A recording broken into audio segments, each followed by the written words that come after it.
What makes this story so enduringly toxic is not merely that the Queen Mother died rich, nor even that she died rich in a country that had long been encouraged to see her as the nation's smiling grandmother, but that the machinery protecting that wealth was so perfectly wrapped in the language of constitutional necessity that many people scarcely noticed what had happened until it was already done. For years, the palace cultivated the image of a dear old matriarch of stoic charm, all soft hats, racing tips, and reassuring waves, a woman supposedly above the grubby arithmetic of ordinary life.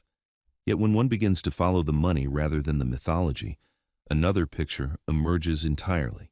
A system in which royal wealth could move with astonishing elegance, sheltered by understandings most taxpayers never enjoy and scarcely ever hear properly explained.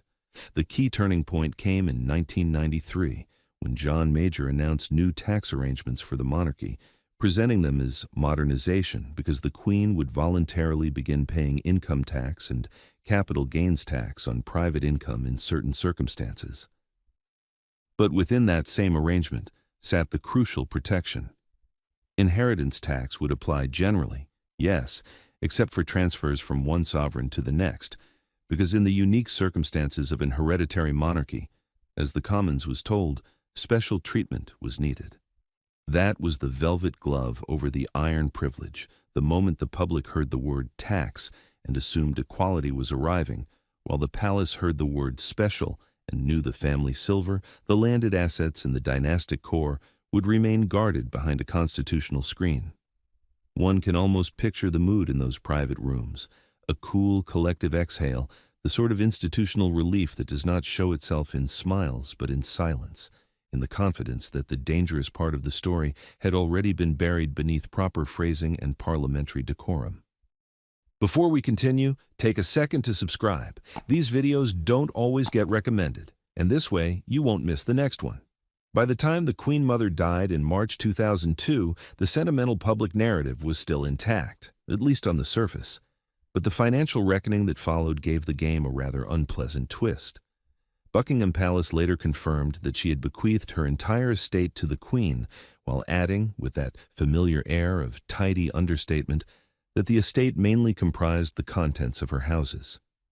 Mainly is doing a great deal of work there, because contemporary reporting placed the estate at somewhere between £50 million and £70 million, a sum that, even before one gets into paintings, Fabergé, residences, and inherited jewels, was enough to make any talk of royal modesty sound faintly insulting. The palace also made clear that selected works of art would move into the royal collection, where they could be recast in the public imagination not as private treasure, but as something nobler, more national, less embarrassingly personal. That is one of the oldest tricks in royal housekeeping. Wealth looks vulgar when counted, but dignified when curated. For ordinary families, inheritance tax at the time could bite hard once an estate passed the threshold. Yet here was the sovereign receiving a vast transfer, untouched by the same logic that governs everyone else, because the arrangement made 9 years earlier had already cleared the path. You can sense why taxpayers were furious, and not in some wild revolutionary manner, but in that colder, more enduring way Britons become angry when they suspect they are being patronized. It was not simply that money had passed tax-free, it was that the public had been invited to regard this as prudent constitutional management rather than what it plainly looked like to many observers, privilege defended by refined language and old connections. And then, naturally, came the secrecy, because nothing sharpens public suspicion quite like the feeling that the truth is being portioned out with tweezers. MPs at the time complained that the tax arrangements had never been fully explained when they were agreed, and the palace's handling of the Queen Mother's estate did little to calm that concern. The official line was neat enough. Certain staff bequests would be taxed normally. The estate had gone to the Queen. The art would be managed sensibly. Properties would be reorganized. All very orderly, all very responsible, all very careful not to invite the obvious follow-up question, which was this: if the monarchy is forever asking to be trusted, why is so much of the financial detail hidden precisely when trust is most needed? There is, in these royal episodes, a recurring atmosphere that deserves attention, not panic, because panic is for institutions that fear losing control, but rather a sort of hereditary composure, a confidence that the public storm will flare and pass while the essential protections remain untouched. One can almost imagine the internal monologue behind closed doors. Keep the tone respectful, keep the paperwork sparse, give them enough to sound transparent but never enough to let them see the full wiring. That, I suspect, is what infuriates people still. Not just the money, though the money is quite enough, but the manner of it, the sense that the monarchy maintains two separate vocabularies, one for the public, full of duty and service, and another for itself, full of exemptions, understandings, and the quiet management of disclosure. Once that double language is noticed, it becomes very difficult to unhear, because every later statement about sacrifice begins to sound faintly rehearsed. That is why the Queen Mother story has never really died, and why it still lands with such force today, long after the flower tributes have faded and the carefully preserved photographs have yellowed into royal nostalgia. This was not merely a family inheritance matter. It became a parable about how monarchy survives modern scrutiny by converting personal advantage into constitutional necessity and private wealth into public symbolism.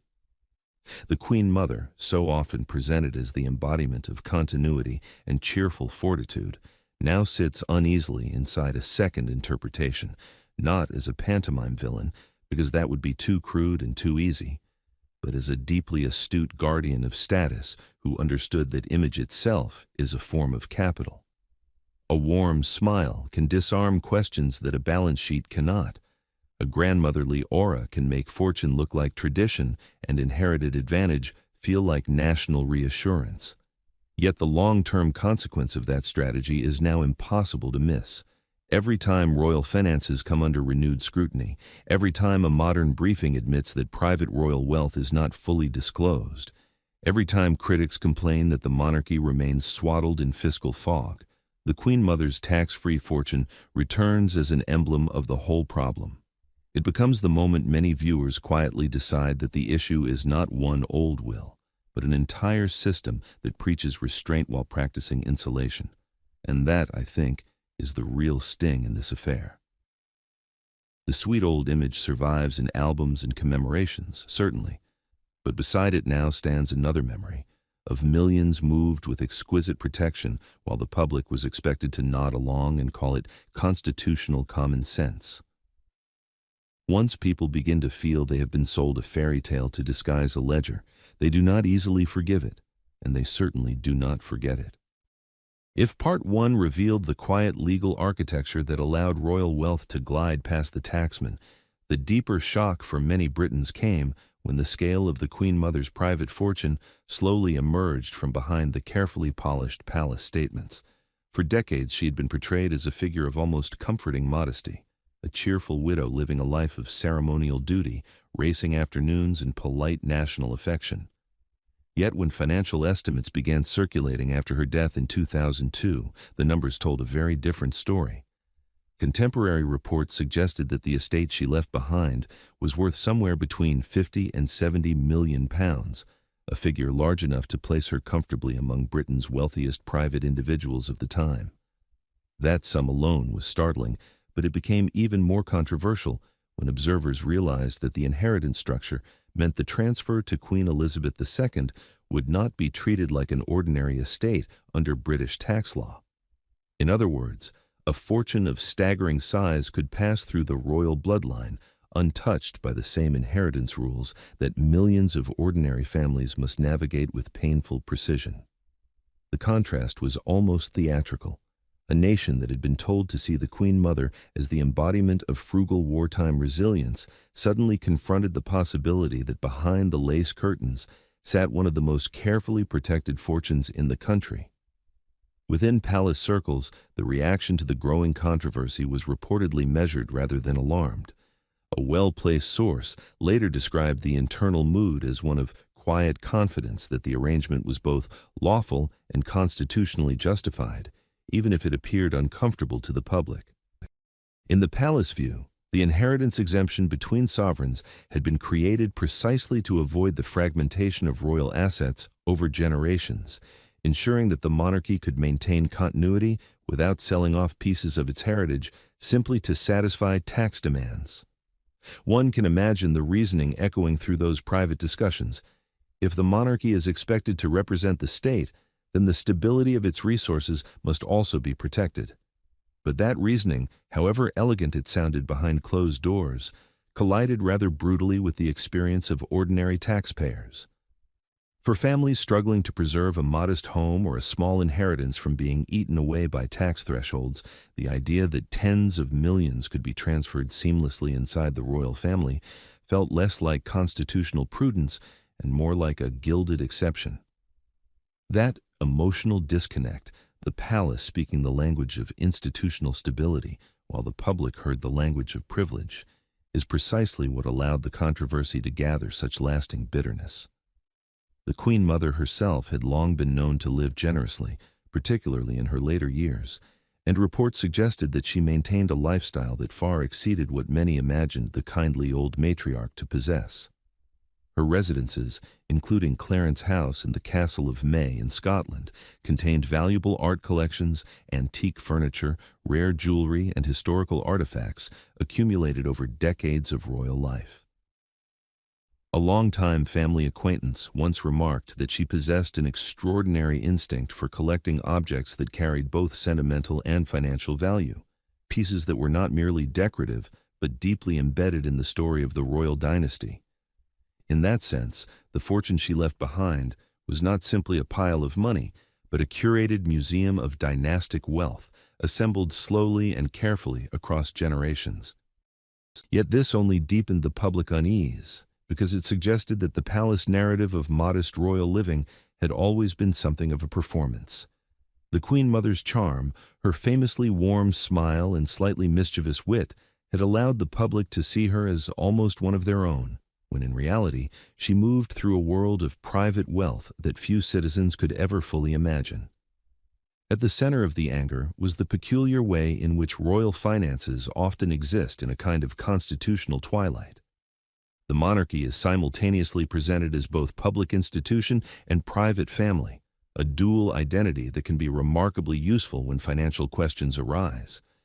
When public funding is discussed, the monarchy speaks as a national symbol deserving state support. When private wealth is examined, it suddenly becomes a private family matter protected by personal confidentiality.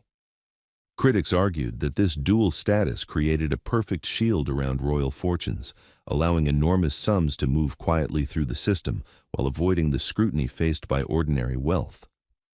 A source behind closed doors once suggested that the palace had become extremely adept at managing precisely how much financial information entered the public domain.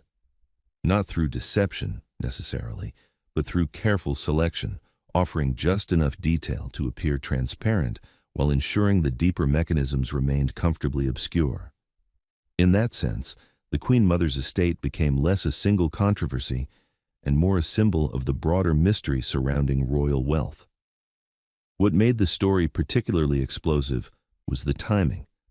Britain in the early 2000s was already experiencing growing debates about economic fairness, taxation, and the widening gap between ordinary households and elite wealth.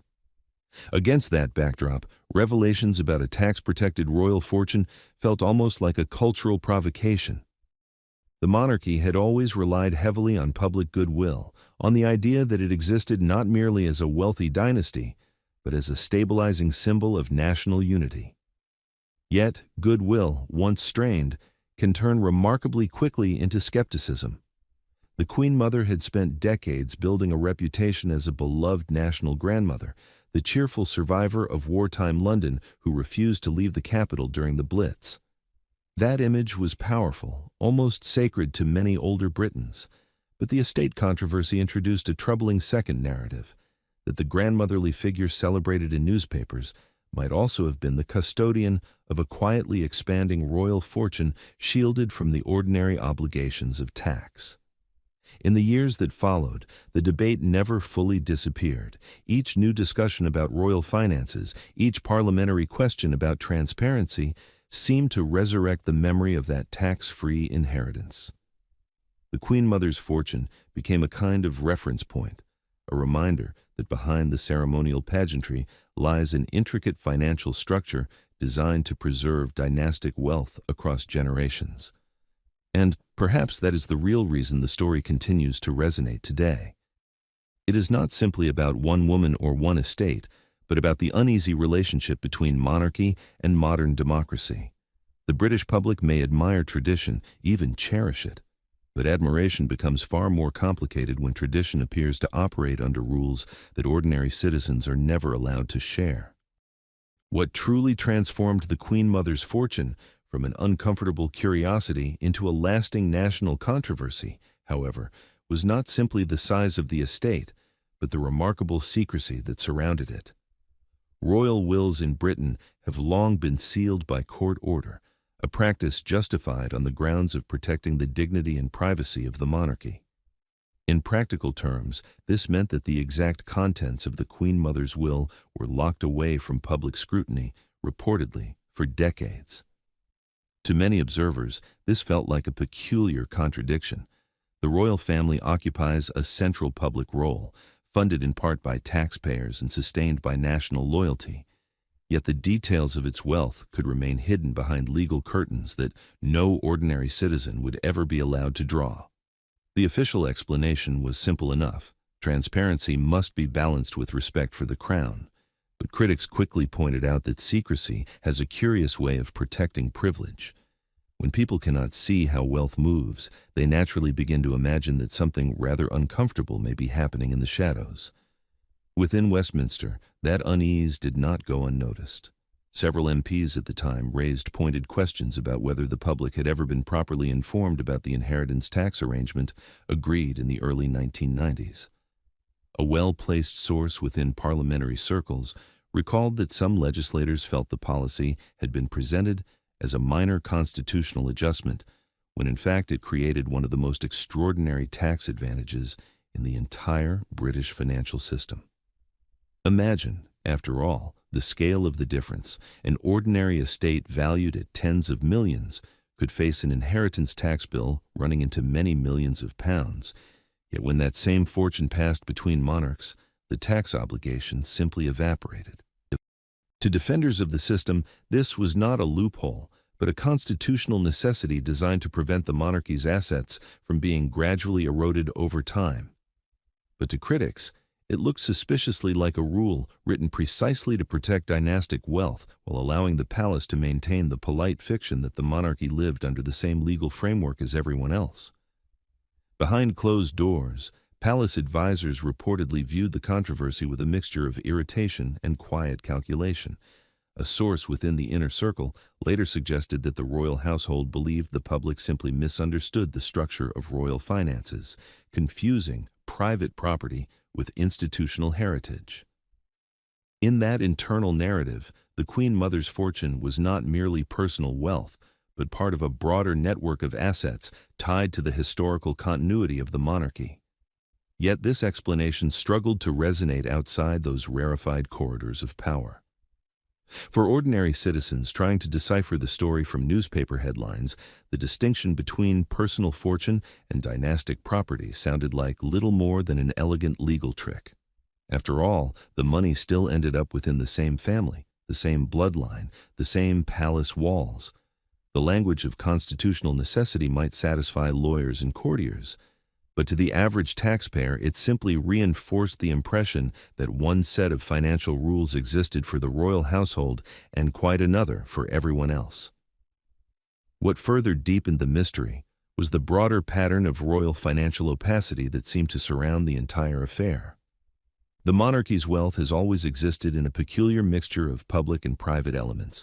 The crown estate, the Duchy of Lancaster, the Duchy of Cornwall, personal investments, inherited jewelry, art collections, and various trusts that stretch back through generations. Each category operates under slightly different rules, creating a financial landscape so complex that even seasoned observers struggle to map it clearly. In that fog of legal distinctions, fortunes can be preserved, reorganized, or transferred with extraordinary efficiency. A longtime family acquaintance once remarked that the royal household had perfected the art of managing wealth not through dramatic maneuvers, but through quiet continuity, decisions made decades in advance, structures designed to last across generations, arrangements that appear perfectly ordinary once they have already been established. Seen through that lens, the Queen Mother's estate was not an isolated incident at all, but part of a much older system designed to keep royal wealth intact regardless of changing political winds. And yet, the public reaction revealed something important about the changing relationship between the monarchy and modern Britain. Earlier generations might have accepted such arrangements with little complaint, viewing royal privilege as an inseparable part of the constitutional landscape. But by the early 21st century, the national mood had begun to shift. Taxation, transparency, and accountability had become central themes in public debate, and institutions that once operated quietly above scrutiny were suddenly expected to explain themselves in far greater detail. The Queen Mother's fortune arrived at precisely the wrong moment for the palace, when the public appetite for financial clarity was growing stronger and patience for inherited privilege was wearing thin. What might once have been dismissed as a technical constitutional matter instead became a symbol of something larger, a suspicion that the monarchy's carefully cultivated image of service and sacrifice concealed a far more comfortable financial reality. The real consequence of the episode, however, unfolded gradually rather than dramatically. There were no riots, no sweeping reforms, no sudden collapse of royal popularity. Instead, there was something far subtler, and perhaps far more damaging: a slow erosion of unquestioning trust. Once the public begins to suspect that an institution operates under hidden rules, every subsequent revelation is viewed through that same skeptical lens. The Queen Mother's tax-free fortune became a quiet reference point in discussions about royal wealth, resurfacing whenever new debates about transparency appeared. It lingered in the background of conversations about duchy revenues, sovereign funding, and the blurred line between public duty and private privilege. And, perhaps most importantly, it left a lingering question that the palace has never fully managed to silence: whether the monarchy's greatest talent lies not merely in ceremony and symbolism, but in its remarkable ability to protect its wealth while convincing the nation that it exists only to serve.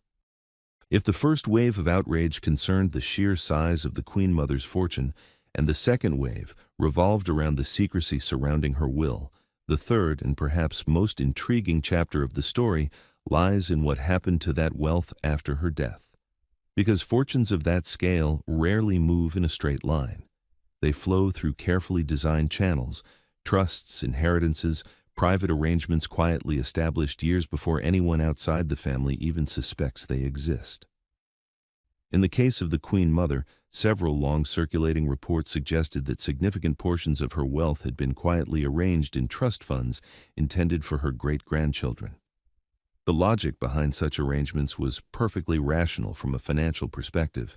Trusts can preserve wealth, distribute assets gradually, and under certain conditions, reduce the tax exposure that might otherwise devour large estates. But when whispers of these dynastic trust funds began surfacing in public discussion, the reaction was predictable. Many observers began to suspect that the Queen Mother's estate had been designed not merely to pass wealth to the next generation, but to shield it across multiple generations of the royal bloodline. A source behind closed doors once described the Queen Mother as someone who understood the importance of legacy with almost strategic clarity. She had lived through war, abdication crises, economic upheaval, and the slow modernization of the monarchy. Few people in royal history had witnessed so clearly how fragile dynastic institutions could become if their foundations were not carefully protected. In that context, the idea that she might have structured parts of her estate through long-term financial instruments makes perfect sense. Wealth, after all, is one of the quiet pillars that allows monarchy to maintain independence from political winds. Yet that same logic is precisely what unsettles many critics. Because if royal fortunes are protected with the precision of a corporate dynasty, while the monarchy simultaneously presents itself as a humble national servant, The contradiction becomes difficult to ignore. The Queen Mother's trust arrangements, whether exaggerated by speculation or not, fed the growing suspicion that royal finances operate with a level of sophistication rarely acknowledged in public. The most persistent of these rumors revolved around a trust believed to have been created specifically for the younger generation of the family. According to long-standing reports circulating within royal commentary circles, millions of pounds were allegedly set aside in a structure that would benefit several great-grandchildren when they reached adulthood. Such arrangements are common among extremely wealthy families, where the aim is to ensure that younger heirs receive financial security while protecting the core fortune from sudden taxation or reckless spending. But when the same strategy appears inside the royal household, it takes on an entirely different symbolic weight. A family already surrounded by palaces, ceremonial wealth, and inherited prestige suddenly appears to be quietly reinforcing its financial advantages decades into the future.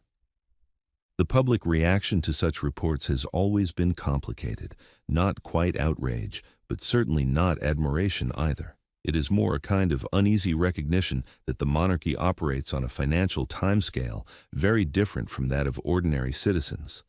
One can almost imagine the internal mindset behind such long-term planning. For most families, inheritance is an emotional matter shaped by immediate concerns: the children, the house, perhaps a modest savings account passed along with love and careful advice. For dynastic families, inheritance becomes something closer to strategic architecture. Decisions made today may not reveal their full effect for 20 or 30 years. A well-meaning staff member once described the royal household's financial philosophy as thinking in generations rather than years, a phrase that captures the essence of the entire controversy. When wealth is organized on that scale, it stops looking like ordinary inheritance and begins to resemble the preservation of a private financial empire. And yet the monarchy must continue presenting itself to the public as a symbol of modest service, an institution sustained by duty rather than by enormous private capital. This is where the Queen Mother's story intersects with the present day in a particularly revealing way. Each time new discussions arise about royal wealth, whether involving private estates, duchy revenues, or the finances of younger members of the family, the old questions return with renewed force. The Queen Mother's fortune becomes more than a historical anecdote. It becomes a template. Critics ask whether similar structures still exist quietly within the royal financial system, protecting dynastic wealth from the scrutiny faced by other powerful families. Defenders respond that such arrangements are not only legal, but necessary to maintain the independence of the monarchy. The truth, as always with royal finances, lies somewhere within a fog of partial information. The palace rarely confirms the details of private trusts, and the legal structures surrounding royal wealth are complex enough to discourage casual investigation. Yet the emotional consequences of the story remain unmistakable. The Queen Mother spent decades cultivating an image of warmth and reassuring continuity. She was widely loved, especially by older generations who remembered her wartime courage and cheerful defiance during the darkest years of the 20th century. That affection was genuine and deeply rooted in national memory. But the revelations surrounding her fortune introduced a second layer to that legacy, one that complicates the simple grandmotherly image. Instead of merely a beloved royal widow, she now appears to some observers as a remarkably skilled guardian of dynastic privilege, a woman who understood that preserving royal wealth was as important as preserving royal tradition. And that dual legacy may be the most enduring aspect of the entire episode, because once the public glimpses the financial machinery behind the monarchy's carefully maintained image, it becomes difficult to see the institution in quite the same innocent light again. The Queen Mother's fortune did not destroy the monarchy, nor did it spark any immediate political crisis, but it left behind a lingering suspicion that beneath the velvet surface of royal ceremony lies a financial strategy far more deliberate and far more protective than the palace has ever been comfortable admitting. What makes the Queen Mother's fortune even more politically sensitive today is that it no longer sits safely in the past as a curious historical footnote. Instead, it has gradually become part of a much larger conversation about royal wealth and the unusual financial ecosystem that surrounds the British monarchy. Because once one begins examining the Queen Mother's estate, the conversation inevitably expands outward into the entire structure of royal finances, a structure that remains remarkably difficult for the public to fully understand. The monarchy operates through a patchwork of institutions: private estates, hereditary duchies, ceremonial property, and state funding arrangements that have evolved across centuries. Each of these elements carries its own legal rules and historical protections, which means that when royal wealth is discussed, it often becomes unclear where the boundary lies between personal fortune and constitutional infrastructure.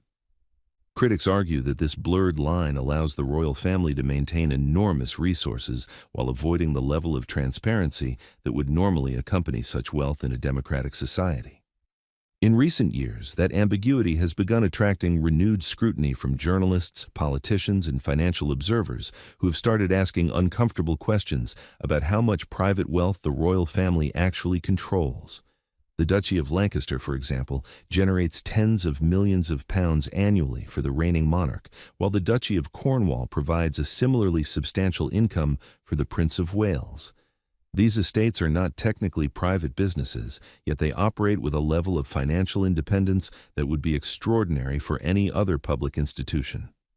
When these revenues are combined with inherited assets, art collections, property portfolios, and carefully preserved investments, the scale of royal wealth becomes extremely difficult to calculate with precision. A source within financial circles once remarked that the monarchy's finances resemble a kind of constitutional fog, not deliberately deceptive, but layered with enough historical complexity that few outsiders can map the full picture with certainty. It is precisely within that fog that the Queen Mother's fortune continues to resonate, because her estate illustrated how royal wealth can move quietly between generations while remaining largely shielded from the scrutiny that ordinary fortunes receive. The inheritance tax exemption for transfers between sovereigns remains one of the most controversial examples of this protection. In practical terms, it means that when large assets pass from one monarch to the next, they can do so without triggering the enormous tax obligations that would normally apply to estates of that size. Defenders of the arrangement insist that such exemptions are necessary to prevent the monarchy from being forced to sell off historic assets every generation simply to pay tax bills. But critics see something rather different: a legal structure that effectively guarantees the preservation of royal wealth across centuries, while the rest of the country operates under an entirely different financial reality. The Queen Mother episode therefore acts as a kind of gateway into a deeper question about the monarchy's place within a modern democratic economy. Britain has spent decades debating fairness in taxation, transparency in public life, and the responsibilities of wealth within society. In that climate, institutions that appear to operate under special rules inevitably attract suspicion. A well-placed source once observed that the palace is acutely aware of this sensitivity and has attempted, in recent decades, to present the monarchy as financially responsible and even modest. The introduction of voluntary tax payments by the Queen in the 1990s was widely interpreted as an attempt to modernize the royal image and reassure the public that the monarchy was not completely insulated from the obligations faced by ordinary citizens. Yet, voluntary taxation carries its own awkward symbolism. After all, the very idea that a national institution can choose whether or not to pay tax reinforces the impression that the monarchy remains governed by an entirely different set of rules. And so the Queen Mother's fortune has gradually evolved into something larger than the story of one estate.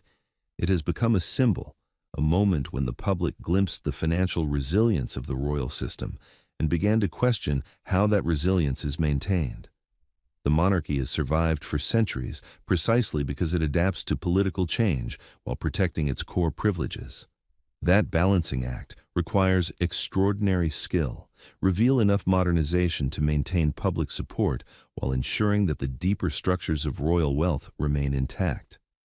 In that sense, the Queen Mother's estate may represent one of the clearest examples of how the monarchy manages this delicate equilibrium.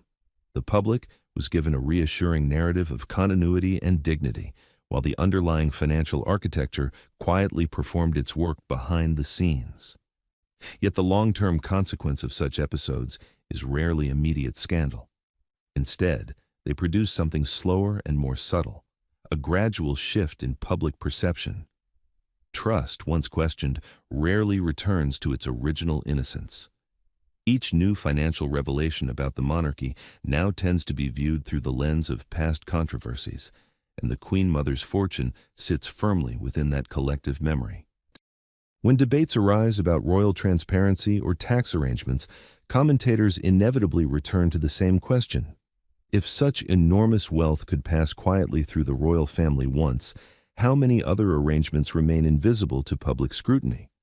For the palace, the challenge has always been to maintain the monarchy's moral authority while managing the practical realities of dynastic wealth.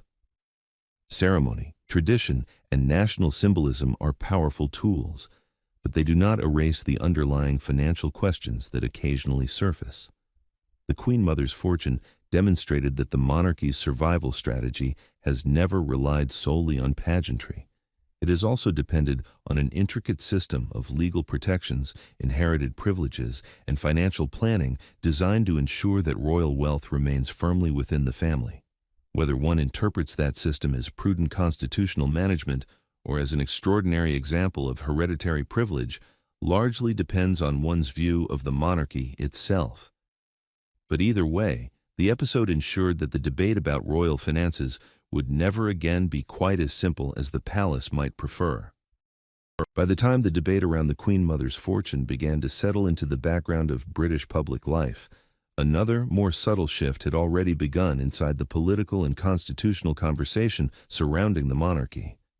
The issue was no longer merely whether one estate had benefited from favorable treatment, but whether the entire financial structure surrounding the crown was quietly insulated from the same scrutiny that modern democratic institutions are expected to face. In the years following her death, economists, journalists, and constitutional scholars increasingly began examining how royal finances interact with the broader British tax system. What they discovered was not a single dramatic loophole, but rather a network of long-established privileges and historical arrangements that together create a remarkably resilient financial shield around the monarchy. None of these mechanisms are illegal. Indeed, most of them were carefully designed through centuries of constitutional compromise. Yet when viewed together, they reveal how effectively royal wealth has been preserved across generations. One of the central arguments made by defenders of the system is that the monarchy cannot function like an ordinary wealthy family. Unlike private dynasties, the royal household must maintain palaces, historic collections, ceremonial estates, and a vast symbolic infrastructure that represents the continuity of the British state. A well-placed source within constitutional circles once explained that if inheritance tax were applied to royal assets in the same way it is applied to private estates, the monarchy might be forced to sell off pieces of its historical inheritance every generation simply to cover tax obligations. That scenario, defenders argue, would not merely affect the royal family, but would gradually dismantle the national heritage attached to the crown.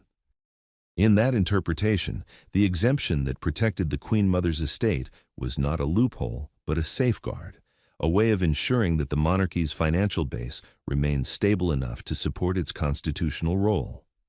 Yet critics remain unconvinced by this explanation, largely because the monarchy itself continues to insist that its private wealth and public responsibilities are separate matters. The royal family frequently emphasizes that many of its properties, art collections, and ceremonial assets belong to the crown rather than to individual family members. If that is true, critics ask, then why must private fortunes also receive special tax protection? The Queen Mother's estate therefore becomes a particularly awkward example. Much of her wealth was widely understood to consist of genuinely private assets, jewelry, investments, personal collections, rather than constitutional property belonging to the nation. When those assets passed to the reigning monarch without the tax obligations faced by ordinary estates, many observers concluded that the line between private and institutional royal wealth had been quietly blurred for convenience. A source behind closed doors once remarked that the monarchy's financial arrangements often function like a carefully balanced illusion. Each element can be explained individually, but when all the pieces are viewed together, the picture becomes rather harder to justify. The political consequences of this debate have unfolded slowly, but they are unmistakable.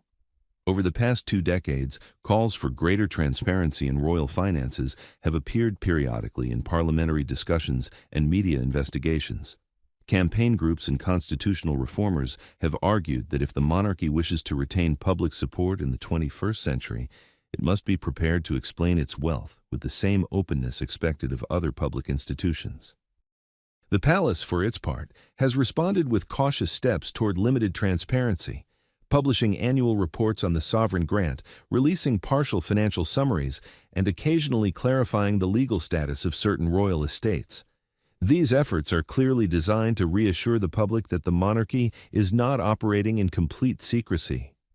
But they also reveal how delicate the situation has become. Too much disclosure could invite deeper scrutiny of private royal wealth, while too little risks reinforcing the very suspicions the palace hopes to calm. Within royal circles themselves, the Queen Mother's estate is often remembered as an early warning sign of how dramatically public attitudes toward wealth had begun to change. A longtime family acquaintance once reflected that during the Queen Mother's lifetime, many financial matters were simply considered private family business, unworthy of national debate. By the early 2000s, however, that assumption had quietly collapsed.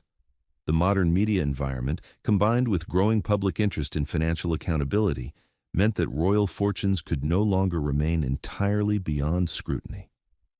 What might once have been handled discreetly behind palace walls suddenly became headline material. The Queen Mother, who had spent decades cultivating an image of gentle reassurance, inadvertently became the center of a financial controversy that symbolized a much broader cultural shift. And perhaps that is why the story continues to echo today. The Queen Mother herself is long gone, and the legal arrangements surrounding her estate were never overturned. Yet the episode permanently altered the way many observers think about royal wealth. Instead of seeing the monarchy purely as a ceremonial institution sustained by public duty, people began recognizing the extent to which it also functions as a remarkably enduring financial dynasty. That recognition does not necessarily destroy public affection for the monarchy, but it complicates it. The royal family remains admired for its tradition, its symbolism, and its role in national life. At the same time, the financial privileges that protect its wealth sit uneasily beside modern expectations of fairness and transparency. In that sense, the Queen Mother's tax-free fortune continues to serve as a kind of historical lens through which later debates about royal finances are interpreted. Whenever questions arise about duchy revenues, sovereign funding, or the private wealth of individual royals, commentators inevitably return to the same underlying concern. How much of the monarchy's financial power remains hidden behind constitutional arrangements that ordinary citizens neither control nor fully understand? The palace may insist that these structures are necessary for stability, but the public conversation has clearly changed. What once passed quietly as royal tradition is now examined with a far sharper eye. And the Queen Mother's estate, with its millions transferred untouched by inheritance tax, remains one of the clearest moments when that transformation first came into view. To truly understand why the Queen Mother's fortune still provokes such strong reactions, one must step away from the balance sheets and legal language for a moment and look carefully at the woman herself. Because Elizabeth Bowes-Lyon was not merely another royal widow drifting comfortably through the twilight of monarchy, she was one of the most politically astute figures the royal family ever produced. Those who worked closely with her often remarked that beneath the soft voice and charming smile was an extraordinarily sharp mind, one that understood instinctively how fragile public affection toward the monarchy could become. She had seen the crown shaken to its foundations during the abdication crisis of 1936, when King Edward VIII chose love over duty and nearly plunged the institution into chaos. She had lived through the Blitz, when London burned, and the monarchy's decision to remain in the city helped transform King George VI and his wife into symbols of national resilience. By the time she reached old age, the Queen Mother had spent decades navigating the dangerous intersection of politics, public opinion, and royal survival. That experience appears to have shaped her approach to wealth as much as it shaped her approach to image. A longtime family acquaintance once described her as someone who understood that monarchy survives not merely through ceremony, but through stability, and stability requires resources. Royal households cannot operate on goodwill alone. They require private capital to maintain independence from political pressure and to support the vast network of traditions that surround the crown. Seen from that perspective, the Queen Mother's careful accumulation of assets over the course of her life begins to look less like personal indulgence and more like strategic preservation. Paintings, jewelry, estates, and investments were not simply luxuries, but pieces of a larger dynastic puzzle. Each object carried both historical significance and financial value, reinforcing the monarchy's material foundations while quietly strengthening the family's private wealth. Yet this strategic mindset also reveals the central paradox of the Queen Mother's public persona. To the outside world, she projected the image of cheerful simplicity, the beloved grandmother who seemed entirely removed from the harsher realities of money and power. Newspapers loved to photograph her at horse races, waving enthusiastically to crowds or sharing a mischievous remark with spectators. She appeared to embody a gentler, almost nostalgic version of Britain itself, dignified, cheerful, and quietly resilient. But inside palace circles, the reality was rather more complex. A well-meaning staff member once remarked that the Queen Mother possessed an uncanny ability to read political moods and adjust her behavior accordingly. She understood that the monarchy's greatest asset was public affection, and she cultivated that affection with extraordinary discipline. Every smile, every carefully chosen appearance, every anecdote offered to journalists served a larger purpose, protecting the crown's reputation during times of change. This talent for image management is precisely what makes the financial revelations surrounding her estate feel so unsettling to some observers. Because when the kindly grandmother of popular imagination is suddenly revealed to have presided over a fortune worth tens of millions, the contrast becomes impossible to ignore. The public persona suggests modesty and warmth. The financial reality suggests calculation and long-term planning. Neither image is necessarily false, but together they create an uncomfortable tension. A source behind closed doors once suggested that the Queen Mother herself would not have been particularly surprised by the controversy. She understood better than most that monarchy survives by balancing illusion with reality. The public must believe in the symbolism of service, while the institution quietly maintains the material resources necessary for its survival. What complicates the story even further is the genuine affection many Britons still feel for her. For older generations especially, the Queen Mother remains closely associated with the courage displayed by the royal family during the Second World War. When Buckingham Palace was bombed in 1940, and she famously remarked that she was glad it had happened because she could now look the East End in the face, the moment became a defining symbol of shared national endurance. That legacy of wartime solidarity created a reservoir of goodwill that lasted for decades. Even critics of the monarchy often acknowledge that the Queen Mother possessed a remarkable ability to connect emotionally with the public. She was not merely a royal figurehead, she was, in many ways, the emotional anchor of the monarchy during some of the most difficult years of the 20th century. But historical affection does not erase financial questions, and the two narratives now coexist uneasily in public memory. On one hand stands the heroic wartime figure, the cheerful matriarch who seemed to represent the best of British resilience. On the other stands the custodian of a carefully preserved fortune that moved through royal hands with extraordinary legal protection. This dual image has become part of the Queen Mother's complicated legacy. For admirers, her wealth is simply the natural inheritance of a royal life dedicated to duty and tradition. For critics, It illustrates how effectively the monarchy can combine sentimental imagery with sophisticated financial strategy. Perhaps the most revealing aspect of this story is that both interpretations may contain elements of truth. The Queen Mother was indeed a symbol of continuity and national spirit, but she was also a highly intelligent guardian of dynastic privilege.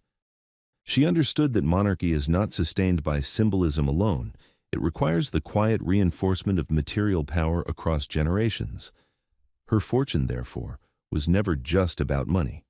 It was about ensuring that the crown would continue to possess the resources necessary to endure political storms long after she herself had disappeared from the public stage, and that is why her estate still matters today. The Queen Mother's fortune represents more than a financial curiosity from the past. It is a window into how monarchy actually survives in the modern world, not merely through pageantry and tradition, but through careful planning, protected wealth, and the quiet preservation of privilege beneath a very carefully maintained public image. And so we arrive at the final and perhaps most uncomfortable truth in this entire affair. The Queen Mother's tax-free fortune was never simply about money. It was about perception, about trust, and about the fragile balance between monarchy and the modern democratic world that surrounds it. Because the British monarchy does not survive merely through legal authority. It survives through public consent, through the quiet understanding that this ancient institution still represents something larger than personal privilege. For generations, that understanding has rested on a carefully maintained image, the idea that the royal family lives a life of service, sacrifice, and symbolic duty on behalf of the nation. But when financial episodes such as the Queen Mother's estate emerge into public view, that image begins to shift slightly, revealing a far more complicated reality beneath the ceremonial surface. What the story ultimately exposes is the extraordinary resilience of the royal system itself. Over centuries, the monarchy has learned how to adapt to political revolutions, social change, economic crises, and shifting public expectations. It has survived precisely because it knows when to modernize and when to protect its deepest privileges. The inheritance tax arrangement that shielded the Queen Mother's fortune is one example of this careful balancing act. To palace advisors, it represented prudent constitutional management, ensuring that royal assets would not be gradually dismantled by taxation. Yet to many citizens it looked rather different, a quiet demonstration that the monarchy still operates within a protected financial ecosystem that ordinary families can never hope to enter. Both interpretations can exist simultaneously, and the tension between them lies at the heart of the debate.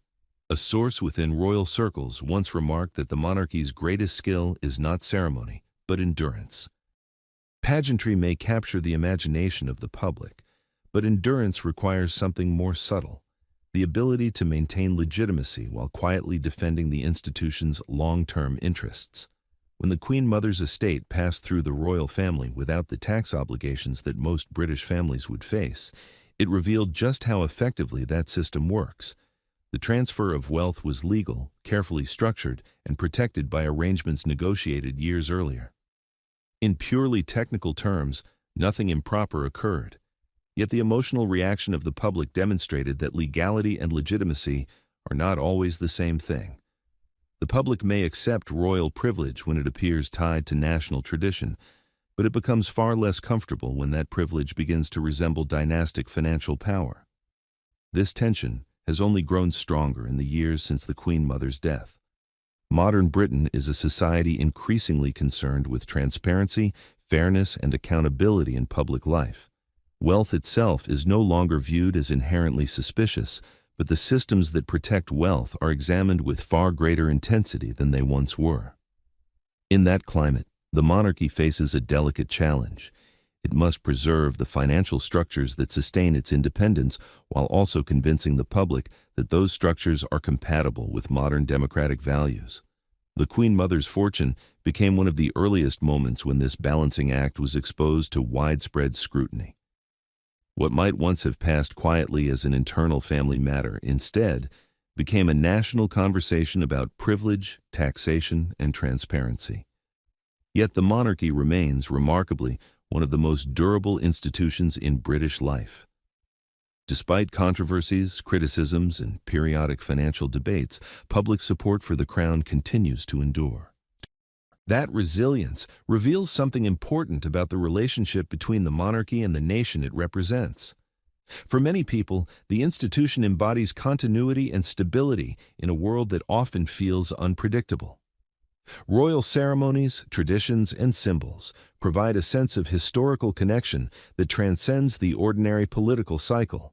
In that sense, the monarchy functions not merely as a family with wealth, but as a cultural institution embedded deeply within the identity of the country. And that cultural power often allows it to weather controversies that might destroy other institutions. But endurance does not mean immunity. Every financial revelation, every debate about transparency, and every discussion about royal privilege gradually reshapes public expectations. The Queen Mother's estate is remembered today, not simply because of the money involved, but because it revealed how carefully the monarchy protects its wealth while presenting itself as a symbol of national duty. That contrast between public service and private fortune remains one of the most sensitive fault lines in the modern royal narrative. It is a tension the palace must constantly manage, balancing openness with privacy and tradition with reform. Perhaps the most important lesson from this story is that monarchy in the modern age survives through trust as much as through tradition. Legal arrangements can protect royal wealth, but they cannot fully shield the institution from public judgment. The Queen Mother's tax-free fortune reminded the nation that behind the velvet curtains of royal ceremony lies a sophisticated financial system designed to preserve dynastic stability. Whether one views that system as prudent constitutional design or as a relic of hereditary privilege ultimately depends on one's broader view of the monarchy itself. But the question it raises will not disappear anytime soon. Because once the public glimpses how the machinery of royal wealth truly operates, the illusion of effortless grandeur becomes harder to maintain. The monarchy may continue to adapt, to modernize its image, and to reassure the public that it serves the nation with humility. Yet stories like this one linger in the background, quietly reminding observers that beneath the pageantry lies a far more complex institution, one that has mastered the art of preserving power, wealth, and influence across generations. And now I would very much like to hear your thoughts on this. Do you believe the arrangements protecting the Queen Mother's fortune were simply a necessary safeguard for the monarchy? Or do they reveal something more troubling about royal privilege in modern Britain? Leave your thoughts below.